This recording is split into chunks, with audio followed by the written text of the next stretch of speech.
Welcome to all our listeners in the U.S. and around the world. This is the Italian American Podcast.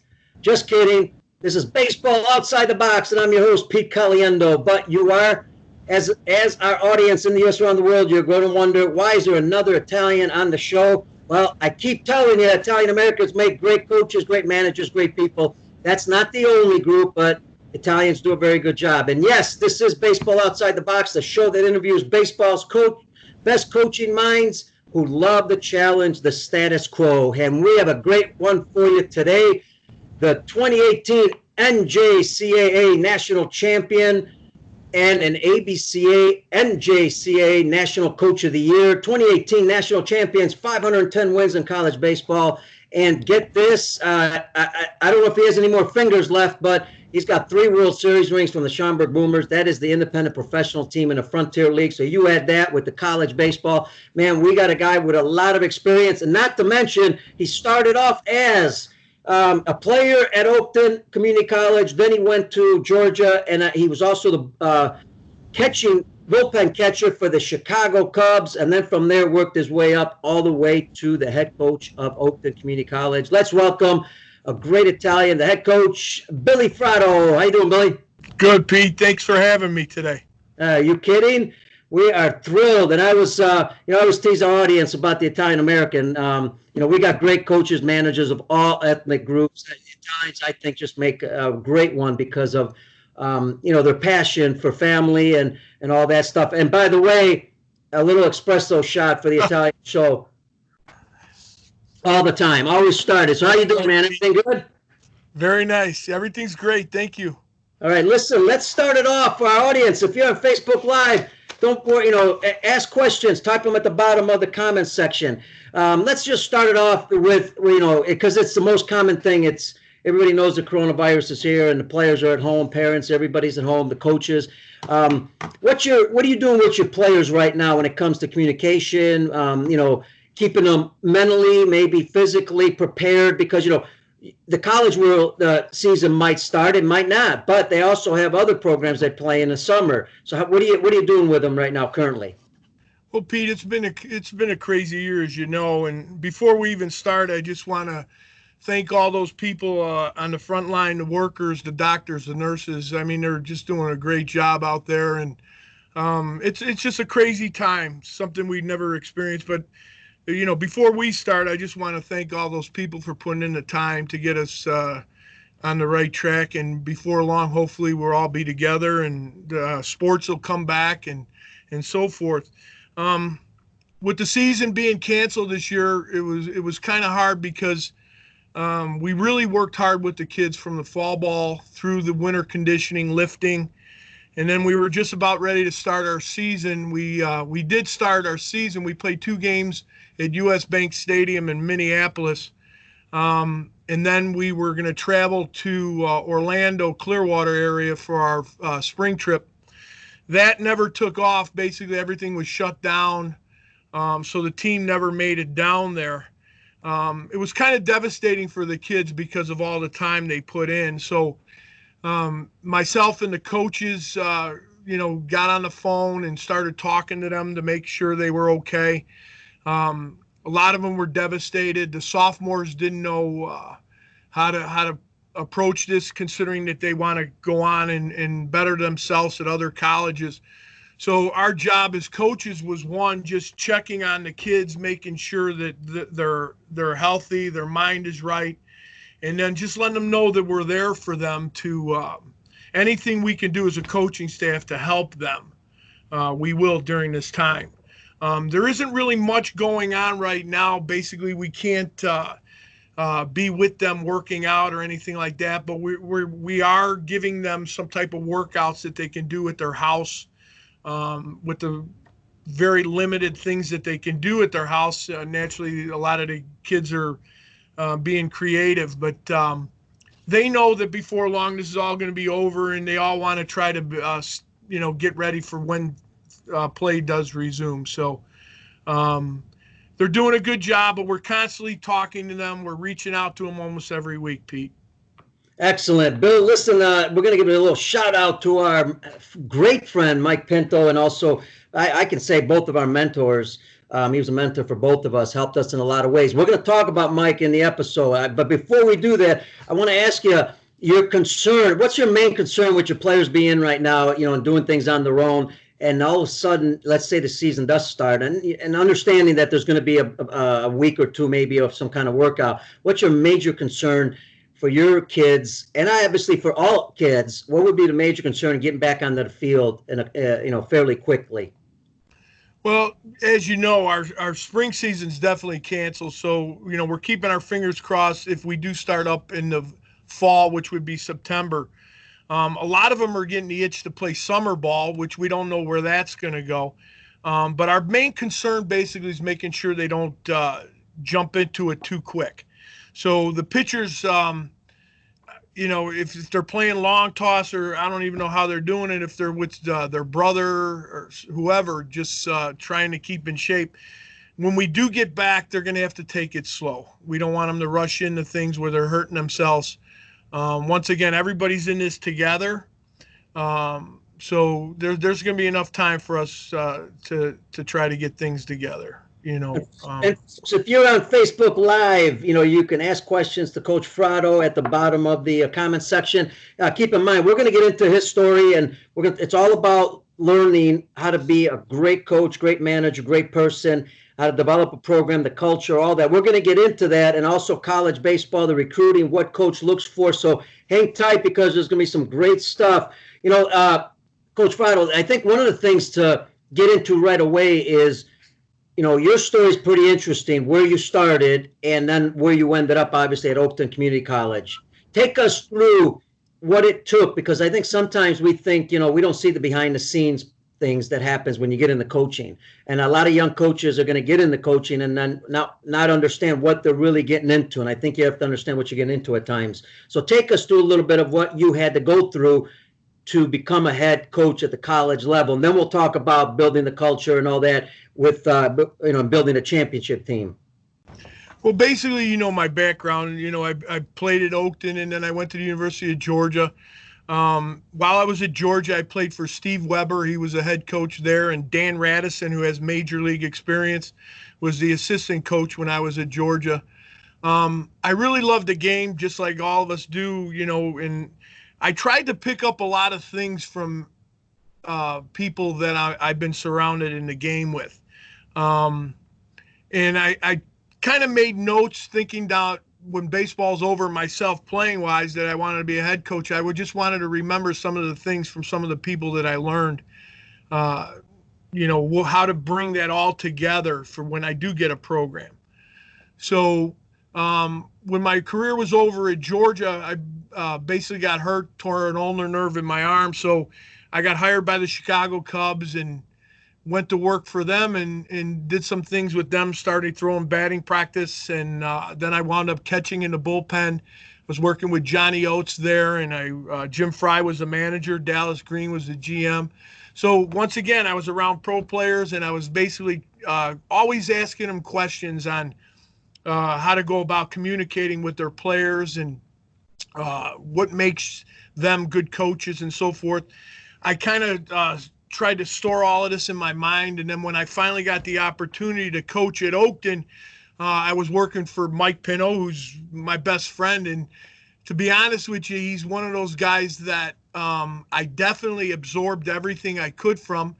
He had such success at the college level, and the success he's having in independent baseball, being the winningest manager in Frontier League history. He's just he's the guy that I tried to learn so much from, as well as those other coaches that I was surrounded with. So when I did get the chance to coach at Oakton, I tried to put everything together. I looked at all my notes, and I figured out this is what I need to do to get the program where I needed it to be. You mentioned Coach Pinto. He, obviously listening. He's on the show live on Facebook. Folks, you got to listen to Coach Pinto. Go back. He actually was one of the first individuals on my podcast at baseballoutsidethebox.com, but obviously we're going to have him on the show here. Listen, during that time period, you had to be an assistant coach. Let's talk about a little bit about the role of an assistant coach, how important it is, what kind of, you have to stay within certain parameters, and so that way, because most guys are going to start off, or gals are going to start off as an assistant, and a lot of times don't know what really that means. Being an assistant coach, basically what you want to do, Pete, is one, you're going to have to show loyalty to who you're working for, most importantly. You basically question them how they want things, what they want you to do. You never really try to outstep your bounds. Basically, you stay in that zone of things that he would like you to do to help him make his program stronger. So an assistant coach, a good assistant coach, he basically works hands-on with the players, and he's given daily drills that the head coach might want and so forth. And then he basically reports to the head coach and just reviews of what he saw during that day. If it's working with the infielders or outfielders, so forth, letting them know who's working hard, who might need a little more work, and so forth. So, to be honest with you, you talk about success in the game. I mean, the assistant coaches are so important. And even at the higher levels, the head coaches are really important. But without the assistant coaches, they're really nothing. And I truly believe that. Here at Oakton, I've been fortunate to have, assistant coaches that without them, there's no way that I would have accomplished what I have in the game of baseball. If I can mention those guys, John Granach is my assistant head coach. He played with the Philadelphia Phillies. He's just an outstanding baseball guy. Mick Scala played at TCU. He works with me. Scott Firth, another minor leaguer, played professional baseball. He's currently with the Chicago Dogs. He's my pitching coach. Mike Puglisi. And then a guy that was with me last year, and he wound up taking a Division I job now, is Ryan Tuntlin. And his goal is to get into professional baseball as an assistant coach. All these guys are so important to me because basically without them, I mean, once again, we're not going to accomplish what we have. I mean, each of them have a skill. If it's working with infielders or catchers or pitchers or whatever it may be, we all come together as one, and we have one goal in mind, and that's one, to win, and two, to help the kids develop, and three, making sure that our kids move on to other programs. Absolutely. It's interesting, and I'm going to laugh a little bit here, but Mickey Scala, Pugliese, you got Fratto, you got Caliendo. We could almost start the Sopranos here right now, live on Facebook. But all kidding aside, what's the toughest thing about being a junior college coach? I don't know if it's the toughest thing is that you only have the kids there for 2 years. If it's 1 or 2 years, you don't have them like for 4 years like you would at a big university. So you're constantly recruiting. You're constantly, you're basically doing things differently that a 4-year school would. I mean, you have a short period of time. You got to develop them quicker. That brings into recruiting. When you're recruiting, you got to make sure you're bringing in some polished kids that you don't have 4 years to train a guy, if you know what I mean, Pete. So I would say that's the biggest challenge, is you have a limited time with each player. Absolutely, because and I've read your bio. You've had a lot of guys in professional baseball. You've got a ton in college baseball. You actually work really hard in trying to get your guys, at the next level. So if you only have them a couple of years, it's not easy to develop them. But since we're talking about that, what about? Hey, let's get right into that. And we can, again, people in the audience know that I tend to go into certain areas when I hear a question, and I'll change the subject a little bit. But, one of the things is, the type of players that you look for specifically in junior college, and why you look for those type of players, whether it be off the field things or skill wise. Well, here at Oakton, we're looking for athletes. So if you're athletic, we feel we can make you a baseball player. We look for guys that have passion for the game, basically the same as what our coaches bring to the field every day. We definitely have to have passion. We want the kids that are quality kids on and off the field. And we also want, the special kids that you don't really have to get on them to work hard. We want the kid that wants it as bad as we want it. So that's what we look for, the right kid to fit into this program that will want to move on, and want to get better. Those are the kids we look for. Let's talk about Billy Fratto goes to and I know recruiting's kind of changed a little bit throughout the years. Now it's, there's a lot of national showcases, local showcases. It's not necessarily going to a particular game. But when Coach Fratto goes there, what are you looking for in that player? I know you probably have an idea that you're going to see certain players. What turns you off possibly when you're looking at certain players in a game or in practice? What turns you off and something that they may have done and you're going to say, well, you know what, that's not really my type of player? Yeah, I mean, basically, if you're watching a summer league game and you're recruiting, you're looking for that one kid that's constantly hustling on and off the field. It can be before the inning even starts. If you see a kid running out to his position, I mean, the player that's given everything he can to get noticed. One thing that turns us off is if we see a player and he seems to be, always fighting himself, an angry person, throwing his bat, whatever it may be. Those are the type of guys basically we would cross off our list because, I mean, I preach to my guys, especially once you're in Oakton's program, is that you want to conduct yourself on and off the field the right way. And I tell them, I said, you're here for one reason, and that's to be seen, because Oakton does a good job of moving our guys on to other levels. And I tell them, when coaches are in the stands, you never know when they're there. You have to conduct yourself on an 0 for 4 day like a 4 for 4 day. You got to be the same person. So we basically start preaching to that in the fall to them, that, conduct yourself the right way on the field. But once again, we're just looking for the kid that works hard, is always hustling, and he looks the same from a good at bat to a bad at bat. We want the same player, so. What's the best way, if a youngster's going to come to Oakton, what's the best way for them to be able to afford it? Maybe they're kids that can't afford college, either college education or baseball. What's the best way for them to, get some kind of scholarship? Well, basically, we don't offer, Oakton's a Division III junior college, so we don't offer athletic scholarships, but we do offer academic scholarships. It's really not that expensive nowadays to go to junior college compared to a 4-year school. So we're never really fighting, for kids that can't afford it. I mean, it's really an affordable way to go right now. Mm-hmm. And it seems like the past 3-4 years, more and more guys have been going to junior college because it's so affordable. So, finances have never really been an issue getting the guys there. So, if I'm a parent, I think this will be interesting because I mentioned to have parents on the show. If I'm a parent or player and, I'm getting recruited by Oakton, you know how players are.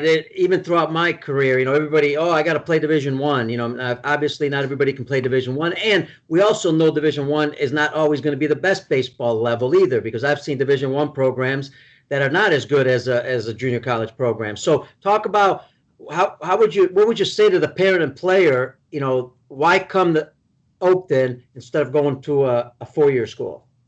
Well, one of the things coming to Oakton, which is important, and basically without scholarship money, this is my selling point, is when you come to Oakton, you're going to play in front of some big schools, because a lot of the big schools come to watch quality programs that win a lot of baseball games, and they know that they're going to see some players that are going to help their programs.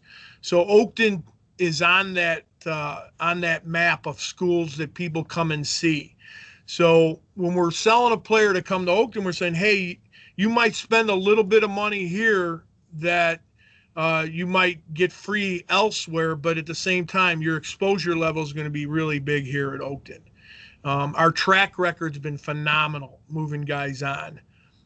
Pete, I can tell you this, that with the time that my assistant coaches put into these kids, I can tell you at least 60, 70% of the kids that would come through Oakton's program might not have had big scholarships out of high school. I don't know if it's just, their coaches really never got their videos out to people or whatever it may be. Some kids are always overlooked.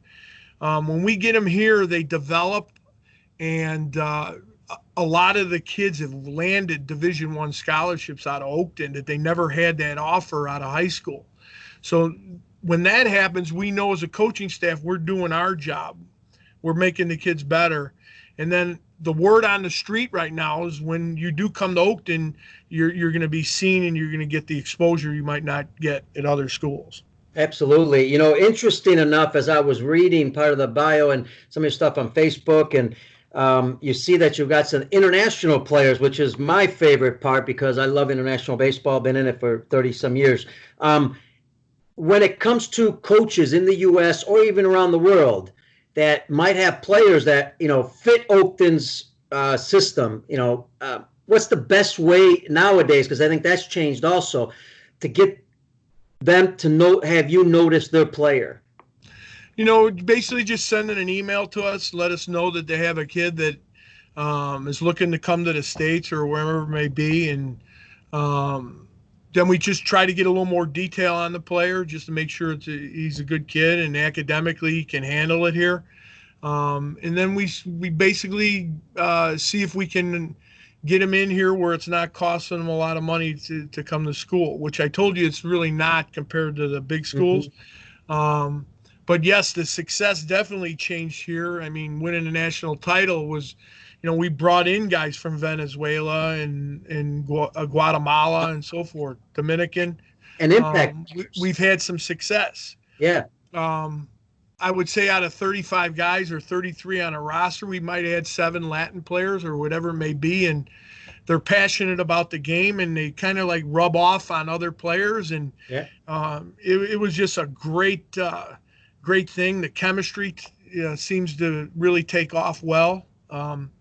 So we've had success. But emails, they could just send us their names, numbers of players, maybe videos of that player, and then we'll make contact with them. And that's not easy because you're getting notoriety, around the U.S. and possibly around the world when you win a national championship. It's better coming from the coach because a lot of times, a lot of people may see this. You get a lot of players sending you stuff. Is it better coming from the coach because he's recommending the player? Well,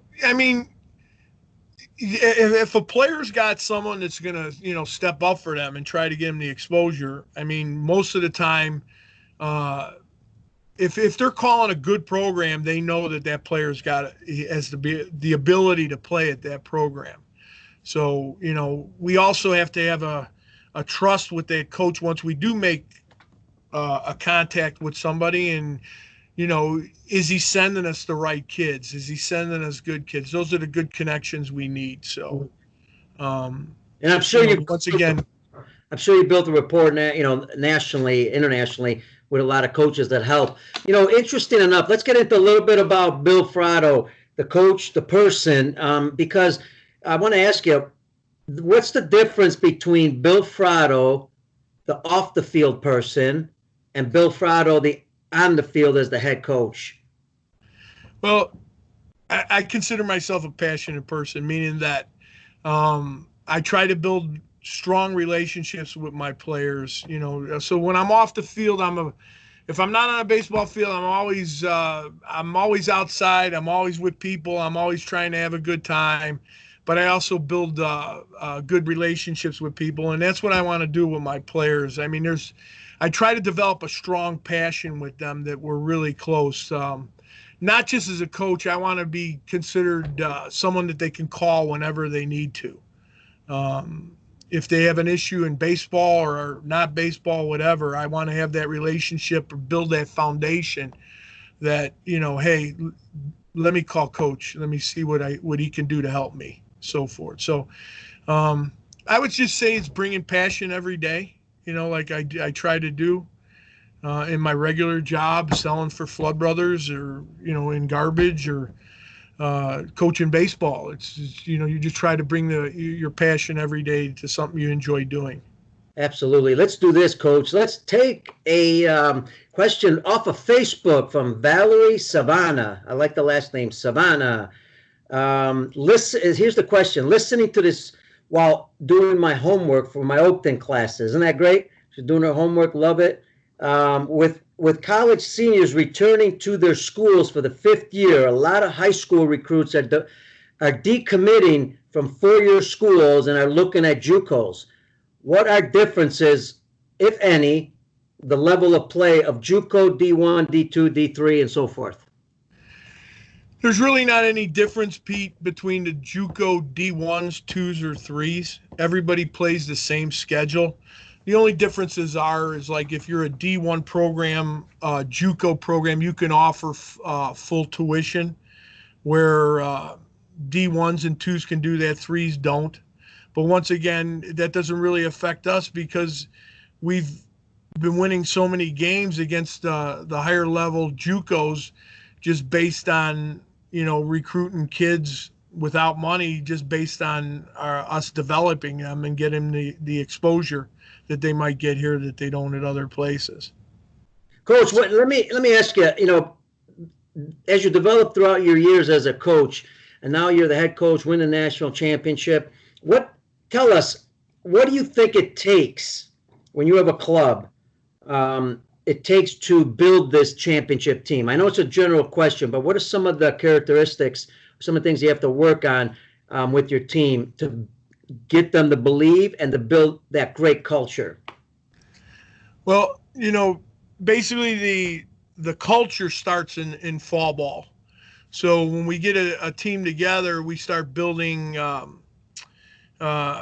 we start preaching to them to picture things, what it might be if we all work hard, what things might look like at the end. And this is where, you talk about my friend Mike Pino. I mean, these are things I've always talked with him about, is like, how do I get my program to another level? And he always taught me to create a picture for the players, for the team, constantly paint that picture to them almost every day at practice. So to the point where when you're going through a season or practices, whatever it may be, they're constantly being reminded this is what it's going to look like at the end. And, I always think back in 2018 when we won the national title, it started in fall ball that we were painting the picture of them holding the national championship banner. And literally, Pete, I preached that to them every day. You're going to hold the banner and everybody's going to be looking at us and we're going to win this thing. And sometimes I would look at them and I was just seeing if they were buying into this. And sometimes they're like, they had that look in their eye like, wow, coach is really, he must have been out late last night or whatever. But by mid-season, they started believing it. And things just took off, and it was just a crazy year. I mean, it was like chemistry, all that things starting to fall. Painting pictures, building chemistry, doing things together, making sure they're not doing it with just certain guys all the time. We try to make it a family. We try to make it something special. But once again, Mike painted a picture to me as a coach when I was learning from him, and I passed it on to my guys. They bought into it, and I kept on preaching that banner, and sure enough, we were holding that banner at the end. And it was a 5-hour, 20-minute war with Tyler, Texas to win it, and 2 defibrillators. I got through it, but the picture finally happened. And to be honest with you, in my man cave, I got a big picture of the kids holding the banner, and something that they'll remember forever, as well as myself. Absolutely. What a great honor. Great question from Adam Morrow. This is important. This is good. How common are culture or playing style shifts in 2-year programs? Do you feel the culture transcends graduation classes? So basically, after 2 years, does this culture, you have to restart it again because you're getting players, like you said earlier, players come quick here. It's not like the 4-year program. Well, you always got the freshmen that'll be sophomores, and they carry it on to the incoming freshmen. So we got something in place right now that, you got your sophomore leadership. They're teaching the freshmen what it takes to win at Oakton. And then when that group graduates, then the freshmen become sophomores, and they pass the baton. But we basically build the foundation for them, and then they police themselves to get it done. So, I was thinking, that when it comes to, and we got some more questions coming. Love it. I'll have those answered. John Goulding, great coach, was with the Pakistan national team. Welcome to the show. I'm live on Facebook. I'm Pete Caliendo, your host, and that is Billy Fratto, Oakton Community College, 2018. First of all, ABCA Coach of the Year, and also national champion. They talk about chemistry. You hear that a lot. Now, I know Coach Pinto is the master of chemistry because he does all kinds of things, and he's really, I've learned a lot from him likewise. What does Coach Fratto do to, get your players to get close to each other, to build that friendship, to build that trust? You do any special things? I know Joe Mann's got things he does. You got anything under that you could help with, give advice to our coaches? Yeah, we in our practices, we'll do some team bonding stuff. Like we'll split the teams up into 2 or 3 groups, and even if it's during conditioning, we're pushing each other, trying to do things to build chemistry. Even in the weight room, same thing. We'll break up and we'll make competition type games with the guys to try to get them to reach other levels and stuff. But if it's bowling together as a team, whatever it may be, we try to do things off the field together. You try different things just to try to, build a family type atmosphere. You mean no pasta day, nothing like that, or Italian day? And John Granaccia, my assistant head coach, Spontino's Pizza. Trust me, my guys love the place. There you go. Hang on a second. John Granaccia, man, this just keeps getting better and better for the show. You just feed me that good stuff, man, all these Italians. Hey, John Goulding has a good one here. John's, I believe, a high school coach, if I remember, but was a Pakistan national team coach also out of California. He's got a lot of contacts around the world. He says, what are international requirements for international players for your school? Because he's got Dominican players and he's got guys he knows around the world.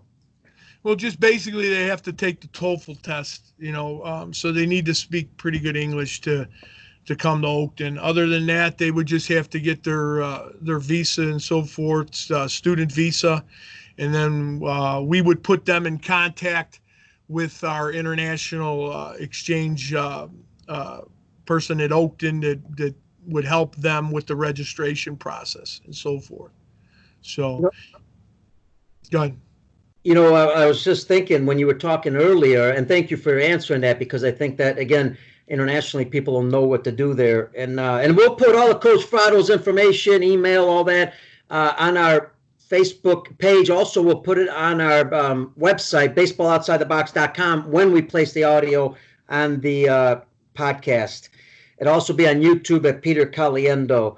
You talked about pressure. You talked about the national, championship game, 5 hours, all that. Defibrillators. There's no more pressure than that. But talk about, how does the guy in charge, the leader, under that situation, how do you stay cool so your guys don't panic? Easier said than done, especially from this side of the video. It's funny you ask that question because this is what happened in 2018. So.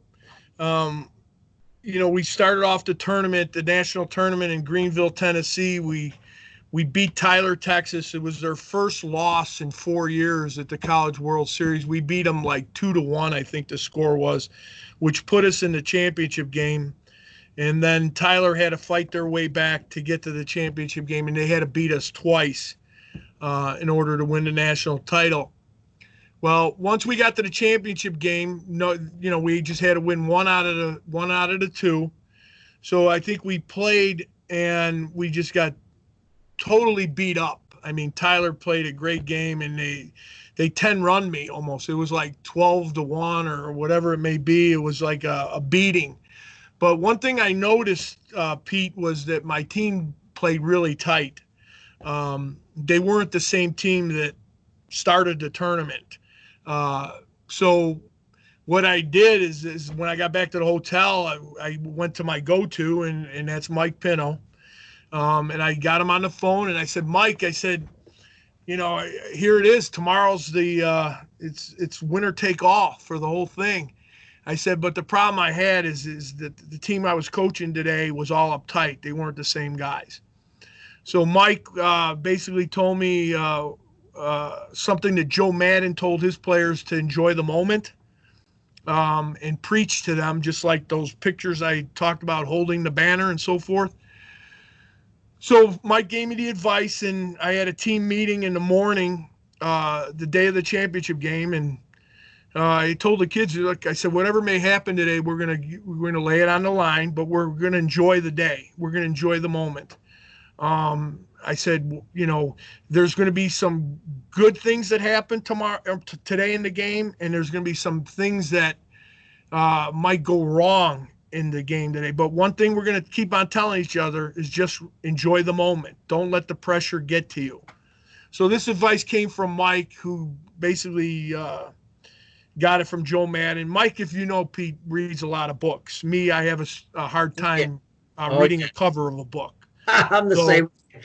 So that's one thing that upsets me with Mike. He's always relating to reading books, and he knows I can't read books, so it kind of like irritates me when I do talk to him. So the kids bought into it, and we played this game, and it was a marathon, and it was we lost 3 leads late in the game. They came back to tie, and we could have folded, but what was happening is that the kids bought into that picture and what I told them about enjoying the moment. And when they would tie the game in the 9th inning, the guys would be in the dugout and they say, enjoy the moment. Let's just enjoy the moment. We're good. Don't worry. We're fine. Just enjoy the moment. So 10th inning, we score again. We're up 2, and they get a 2-run homer. And they tie the game, and there we are in the dugout saying, enjoy the moment, everybody have a good time. And I looked down and I talked to the trainer from Tusculum University. I said, can you please move that defibrillator down here? She goes, you got one. I said, I need another one, trust me. But the players kept on reminding me, Coach, nothing's going to get to us. We're going to enjoy the moment. And sure enough, they scored 3 runs in the 13th inning that pushed us over the top, and then we did enjoy the moment at the end. So, you just gotta, sit back and try to have fun, and play the game. But you're gonna have some tough times during a baseball game, and you just gotta learn to not panic and just try to fight your way through things. So. And I was thinking about that because I was going to mention, there's got to be times I would assume you got to throw a little humor in there once in a while because your players feed off of you. What you do, they're going to possibly do. But it's great to see that your players are also trying to, feed into you at the same time. John Golden had 2 questions. I'm sure you can answer these pretty quickly, and then I'll get into the next one. As far as international players, financial assistance and housing and food, is that all? Because a lot of these kids can't afford it. Do they have international assistance when it comes to players coming to your school? We don't have housing at Oakton. There are apartments that our players get involved in like sharing the rent and stuff. But a lot of players that don't have money, like the international players that I had, we get them work opportunities at the school that help pay for this housing and so forth. Naturally, they have to work for it. Food-wise, we try to help them out as much. I mean, we can't just give them a check and say, go spend some money on pasta or whatever it may be. But we try to help them getting jobs, trying to make things affordable for them. Financial assistance you said it doesn't cost. There's financial aid that they can get as well. Through our school. And I will make sure, Coach Goulden, I will email you and email Coach Fratto, put you guys together. You could talk even more. Thanks for all those questions. Hey, listen, one of the hardest things is it's got to be, you mentioned it, a loss. When you have a tough loss, what's your recommendation to coaches, after a ball game, when you go back home? There's certain things how you deal with that loss, especially one of those heartbreakers where you maybe were up by 4 in the last inning, boom, and it just all fell apart. What do you recommend there? You know, you just got to forget about it and you just come back the next day. Especially like that World Series. I mean, we got beat up so bad that, there was doubt in our minds, but we just had to put it behind us. And, basically just, as a coaching staff, you talk about what can we do better as coaches to try to get them prepared for the next game. So if it's juggling a lineup, whatever it may be, those are the things that the coaches talk about right after a loss. But the players, we just try to let them understand that there's good days and bad days and put it behind you, and tomorrow's a new day. So what's it look like with your coaching staff the day before the game or whenever you get together with them to talk about that series? What's it look like? What are you planning? What's the preparation, because you hear coaches talk about you got to have a well-prepared plan to go into playing that series. What's that look like? Basically, as coaches, you're just talking about lineups, who's working hard, who might be a guy that you're going to have come off the bench, if it's a right-handed hitter or a left-handed hitter. We talk about who's going to be starting the game, who might be first out of the bullpen, who's going to close. Those are just some of the conversations we do before a baseball game to try to, be prepared when the game, starts and so forth. So, other than that, it's just, getting to the field and putting in a little extra hitting, whatever it may be, to get them ready for the game. Another great question on Facebook and something about coaching styles. And now I'm gonna ad lib this one a little bit because I'm gonna add some things in it. When it comes to your coaching style over the years, how it's changed, how technology has changed that possibly. And the main thing is the recruiting class. You talked about that, the players turn over. So when you put all that together, how have you changed from 5 to 10 years ago to now? Analytics is big now, especially at the professional level. Naturally, we're not doing a lot of that at the junior college level, but we do put in a lot of extra time with our guys, trying to develop them. A typical practice would start out with we call early work, where we would send out a group me message and say all infielders report half hour before practice actually starts. And then we would work on individual drills with them. Then we would do like a team stretch and then go into our practice and so forth. So, that's basically it. It really is. It's changed at the professional level more than it has at the junior college level. I think at the Division I baseball level, it's probably analytics is definitely coming into play. Before long, I think it'll trickle its way down to the junior college level. We don't really have an opportunity to do a lot of scouting reports on a lot of teams because we only play them once or twice a year at the junior college level. So once you get to the World Series, though, there's a lot more data on teams that you kind of like try to get as much info on a team, what they have, and so forth. So you're prepared once that starts. Yeah, a lot of Division I schools, they've got bigger budgets also. They can set up the Rapsodos. They can set up the flight scope at their field. They can do a lot of things. They can track things during games. Sure, a lot of that does help if you can do it, but I certainly understand. Something we talked about on yesterday's show also is mixing some of those things in there, but also keeping it simple too, because we can get overly complicated at times, in our players' minds, way too much stuff out there right now. But interesting enough, I'd love to hear, because you brought up the practice part. What's your typical practice look like? What's Coach Fratto doing there in that practice, or the coaching staff? How do you act? What are you looking for? Give us an inside look in your practice. Well, first of all, the way I structured how things go at Oakton is one thing I always did as a coach. I talked about learning. I went to the ABCA conventions, and you're constantly picking up from other head coaches what they do to be successful and so forth.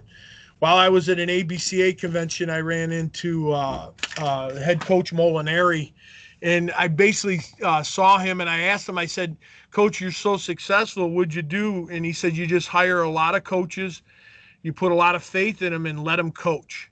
And then you don't really have to do a lot other than just overseeing things and building up that relationship and bond with your players as a head coach. That's what your job is, recruiting and so forth. But trust your coaches and trust them. Make sure they're the right guys that are loyal, that will work hard for you, and then let them run with it. And that's exactly what I do here at Oakton. I said, those coaches I hired are just, trust me, the hours they put in extra. They're not making a lot of money, but their passion is there. They want to see kids be successful. They want to see kids go to Division I schools. They want to see guys sign professional. So they're going to put that time in to make players. And as a coach, you really like that challenge where you might have an average player that might have came into you as a freshman, and then by the time they leave, they're a total different player. I mean, that satisfaction alone is saying, hey, I'm doing something right, or we're doing something right as a coaching staff. So our practice is, same every day. It really hasn't changed. We'll do early work just to get them better. We'll do team stuff, bunt coverages, cutoffs, everything that other schools do. But we constantly do it a lot, so we do it over and over and again to where it comes repetitious, but they exactly know what's expected of them. And most importantly, we want our guys going full speed in practice and so forth, making sure that they're not just going through the motions when they're doing their drills, that they understand that the picture that we're painting doesn't happen if you don't put in the time. So, and that's what I was going to ask. Interesting enough is when you start to ramp up a little bit, where you're putting more pressure on them, because again, it's going to have to translate into the season. When does that work? Fall ball's basically a time where you're basically observing. You're seeing what you need to do to make a player better. If it's shortening his swing or whatever it may be, we write a lot of notes in the fall. And then we amp it up basically in January when we get together. We know the season's starting a month and a half away, and then we start getting after it then. That time from fall ball till January is the time that is the most important time that we're making our players better. We're putting in a new swing. We're doing whatever it may be to make that player from an average player to a stronger player that's going to help us get where we need to be. And then we do start painting that picture, though, like I talked about at the beginning. But the picture becomes clearer starting in January, when the big prize is ahead of you and it's getting closer. So, I want to paint as big of a picture as I could. So there wasn't a lot of artists in my family, but it might be the first. Does Coach Fratto have a lot of rules, and what are your most important rules for your players? Rules, we basically want them on time. That's the most important thing. The other rule is communication, letting them know that we have an open door policy. If they have any issues, they can always approach myself or the other coaches. Don't hide it inside you. If you got something you want to talk about, it's better it comes out than keep it inside you. So,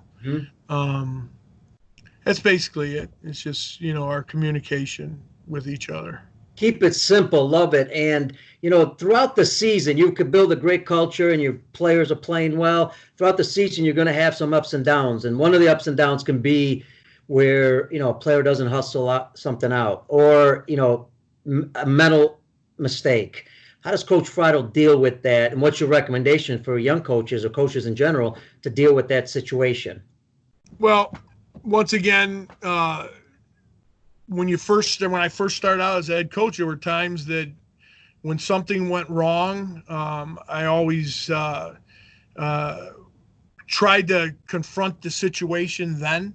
And then once again, my friend Mike Pino said that that's not the way to do it. So I listened to Mike. And Mike told me that You mean in the heat of the moment, you mean the Italian gets into you a little bit? yeah, he gets into me a lot. And I want to get into a story about him eventually before this is over. But, he told me that if you got an issue with a player, whatever it may be, don't jump into the situation, then wait till the next day, because a lot of times you might say things, he might say things in the heat of the moment that you don't want to say. So that's one thing that Mike taught me is once I became a head coach, he said, Billy, just make sure that, keep things in your mind, what you want different or what you need to say, but then say it the next day to the player, if that makes sense. So when you guys are on the road, and we're coming close to the end, folks, if you got any questions, I got Rich Hoffman, ABCA Hall of Famer, on the show, Facebook Live. Welcome, Rich. Rich has been on the podcast also. Check it out on baseballoutsidethebox.com. When you're on the road and, players are staying in hotels, things like that, are there curfews? How controlled is it? How much leeway do you give them? What are the rules, I guess? Well, I mean, you definitely have curfews. I mean, but they police themselves pretty much. I mean, once you build the foundation, they know what's expected in them. And then as a coach, you'll know if there's one or two that might push the limit a little bit. So, and then you just deal with that, as it might come around. So, but yeah, I mean, you go on the road, you're basically eating as a team, you're doing everything you can as a team, and you're just you're gearing up for that game. But you do put some rules in place for sure. All right, the last question I'm going to have, and then I'm going to leave it open for you to give some recommendations to coaches, players, and parents around the world. Just in general, anything you want to say about baseball, coaching, why should somebody be in it? What are the benefits of it, the passion behind it? Something I wanted to ask earlier and I missed was, when it comes to putting your team together, the old cliche, pitching and defense, and but some advice when you're putting a junior college team together. Where do you start, and where do you end up? Because you can't have everything that you want. Well, you basically want to be strong up the middle. So your shortstop, second baseman, center fielder, to me, is pretty important.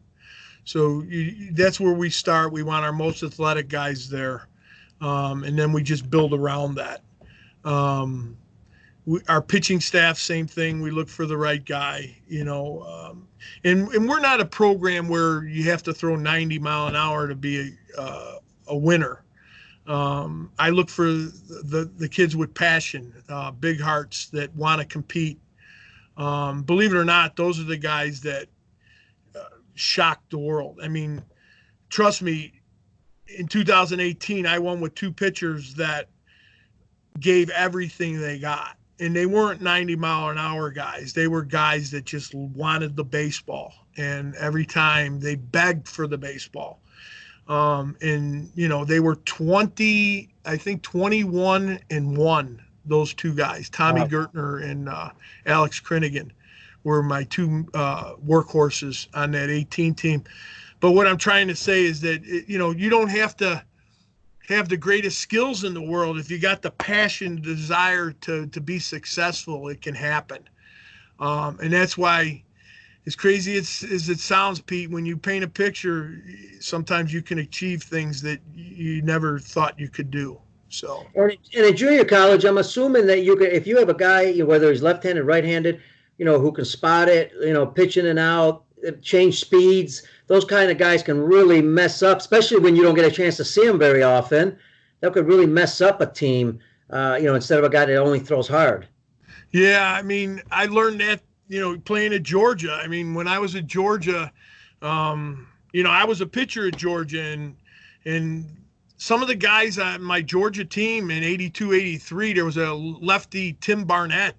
I mean, he didn't really throw hard, and he was very successful in the SEC. And I'd watch hitters like Mike Stanley, if you remember, he was a catcher with the Boston Red Sox. He'd everything, they'd be popping balls up in the air, and they'd be yelling at Barney, we used to call him, and they'd say, throw a fastball. And Barney used to smile at him because his changeup was phenomenal. And just, when I was with the Chicago Cubs, I remember I was lucky enough to catch Jamie Moyer and Greg Maddox when they came out of Pittsfield. Wow. And Johnny Oates asked me to catch a bullpen with Jamie Moyer, and he was throwing the bullpen, and I looked at Johnny Oates and I said, Johnny, I said, how did he get here? He goes, tell him to throw a changeup. And he threw a changeup, and I said, wow, that's how he got to the big leagues. Huh? It was, you know what I'm saying? Absolutely. And it's like, and there were guys that I played with that just said, they get to the ballpark and they say, wow, I feel good today, I'm going to throw 92. Be honest with you, those were the days that I knew that I was going to come in out of the bullpen because balls were flying over the fence because they just wanted to throw hard. And where you had those little guys just throwing with passion and desire and change-ups and spotting baseballs, those are the guys that all it takes is, you don't have to throw 90. You really don't. You just got to have the passion to throw strikes, hit your spots, and you're going to be a winner, so. Outstanding. Look, I can't let you leave because you brought it up. I saw Maddox in spring training, I don't know, 20 years ago, whatever it was. And I got to ask him, and here's a guy, you caught Maddox in the bullpen. I mean, what did you learn from watching him and how he did things? Just, his work habits. He'd go the way he'd come into the bullpen every day. He approached his bullpen like it was a game situation, so nothing was like, taking a day off and just getting through it. He approached it like it was a game situation. If they were setting up, they'd have me set up inside, outside, and he was hard on himself. If he missed a spot, you could tell he was upset with himself. So, he was just, it's funny thinking about it. He's a Hall of Famer, but I believe it after watching him. And same with Ryan Sandberg when I was there. The guy used to take 160, 200 ground balls every day. Every day I'd go out there with Ruben Amaro and he'd be hitting ground balls. You're only going to get there with the amount of time you put into the game. And you just can't show up and expect it to happen. And here's guys that Sandberg was a late draft choice, right, Pete? I think. I think so. Yeah, he proved a lot of people wrong. You could become special if you put in the time. That's what I want to tell people is that if you're a player and you got desire and passion, just work at it, work with your coaches. I was fortunate enough to be around some people. I want to mention them real quick before we go, Pete. But one, I want to thank you. I know what you've done for the game of baseball, Pete, and it means a lot to me. And having to be on your show means a lot. But I learned from you, and once again, Mike Pino. He deserves a national championship ring for all the times I called him, and he gave me advice and, advice that, I, as a coach, there's a lot of times you say, you know what, this is how I'm going to do it, but I'm going to call this guy just to make sure. I want to know what he thinks. So my call is always going to Mike Pino. The thing, Pete, that aggravates me is Mike never thinks what I want him to say. Exactly. I'll just give you a quick one. I don't know how much time we got, but no, hey, I got the owl back here, as you see. I call it baseball outside the box is this unlimited show. We can do whatever we want. So go for it. So this is my mascot, the Pinto. I named him after Mike. Okay. So Mike, I called him before the season this year. I said, I got my motto, which the motto started with Mike in 2005. I watched him with the team and he come up with a motto. One goal, one focus was our first in 2005. He started when he put it on T-shirts. So every year since I became the head coach, I carried the tradition of what Mike taught me is give him a motto. So they called up Mike on the phone this year and I said, the Owls, we're going to fly high, Mike. This is our year. And he goes, you're wrong. I go, what do you mean, Mike? I'm wrong. He goes, Owls don't fly high. So I'm kind of upset now, Pete. I didn't know I was dealing with Dr. Doolittle, okay? You know what I mean? So he says they're predators. They don't fly high. They swoop down and they go after they're killing. So once again, he aggravates me. I got to change my whole motto.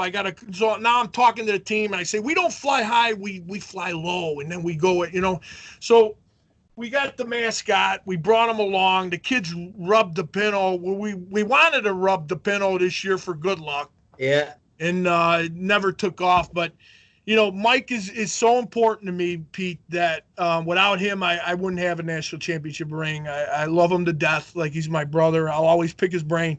But other guys in the game, like Jamie Bennett, working for Jamie Bennett at Schaumburg, great manager, won 3 Frontier championships. I learned from Jamie every day how to conduct himself with players. Nelson Gord's another guy that I picked up the game, learned some things from Nelson. Steve Weber, my head coach at Georgia. Rich Simmons, who was the head coach at Oakton before Mike took it over. And once again, learning from Dan Radisson. Dan, big leaguer. Was the coach of Georgia. All these people have played big parts in my life, and I'm sure I mentioned I'm forgetting a bunch of other people, but once again, as a coach, try to learn as much as you can from other people. Try to pick up little things. The littlest thing can get you something big in life. So just try to keep absorbing like a sponge as much as you can in the game. Great message. And I'll tell you what a message. You got to have mentors in your life that help you. You got to people to lean on, call, like you said, and learn from. So I think that's a great way to end the show. Coach Fratto, can't thank you enough, man. You did a great job. This was an awesome show. I wish you the best of luck. Hopefully you guys get back on the field. Stay safe. You too, Pete. Thank you so much.